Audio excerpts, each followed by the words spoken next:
සුබ දවසක් හැමෝටම. අද මම මේ හදන්න යන්නේ අවුරුද්දට වැඩි බබෙකුට කන්න ආස හිතෙන විදිහේ මාළු කිරි හොද්දක් තමයි හදන්න යන්නේ. අපි බලමු කොහොමද හදන්නේ කියලා. මුලින්ම මම මාළු විදිහට ගත්තේ සැමන් මාළු. ඒ වගේම ඊට අමතරව මේක හදන්න මාළු මම ගත්තා. ඒ වගේම එනසාල් ගොරක පොඩි කෑල්ලක් ගත්තා. කරපිංචා රම්පේ රතු ලූණු ගෙඩි 3-4ක් වගේ, සුදු ලූණු ගෙඩි 2ක් ගත්තා. ඒ වගේම අම්මිරිස් ස්වල්පයක් ගත්තා. මේවා තමයි මට අවශ්‍ය වුණේ. ඉස්සරෝම මිරිස් 4න් එකක්, තේ හැඳි ඒ වගේම 3-5 4න් එකක් දාගන්නවා. ඒ වගේම කහ කුඩු ස්වල්පයක් දාගන්නවා. කහ කුඩු ස්වල්පයක් එක් කරගන්නවා. ඒ වගේම මම මේකට විශේෂ දෙයක් එකතු කරගෙන ගන්නවා. ඒ තමයි මුරුංගා. මුරුංගා කියන්නේ ගුණදායක කෑමක්. චූටි බබාලාට පොඩි බබාලාට බර වැඩි වෙන්නත් ගොඩක් ගුණදායක කෑමක් වෙනවා.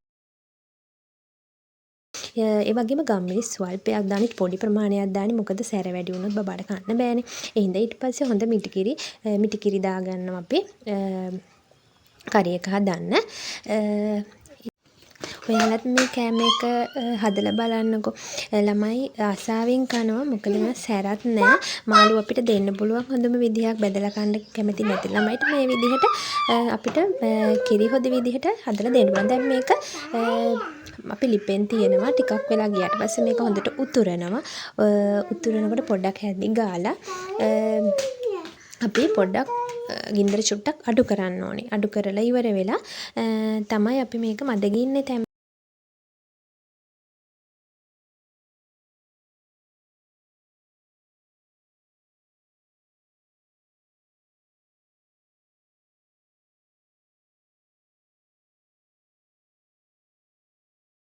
එකතු කරගත්තේ.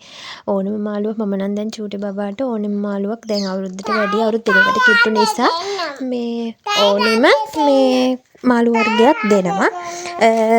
මේ විදිහට හදලා ගොඩක් වෙලාවට බබාගේ බර වැඩි වෙන්නත් මාළු දෙන්න ඕනේ අනිවාර්යෙන්. අපි ඉතින් කොහොම හරි මාළු කිරට උයලා හරි බැදලා හරි ඕනම විදිහකට දෙන්න තමයි උත්සාහ කරන්නේ. ඉතින් මේ විදිහට හදලා බලන්නකෝ.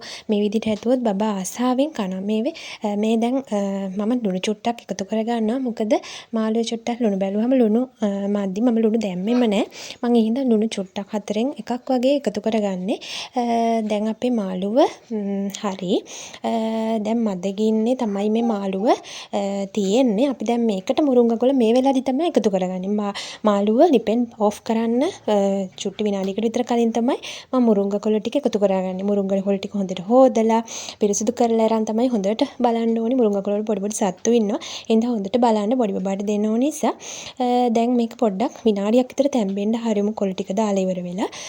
කොළ ගොඩක් ඒවා තැම්බෙන්න ඕනේ නෑනේ. මම ඒකයි ලිප ඕෆ් කරන්න කලින් ලිප ඕෆ් කරන්න කලින් දැම්මේ. මේ මුරුංගාකොළ වල තියෙන කොළ පාට ඒ විදිහටම තියෙනවා. දැන් අපි මාළුව හදාගෙන ඉවරයි. ඔයාලත් මේ විදිහට මාළුව කිරට හදලා බලන්නකෝ. හරිම රසයි.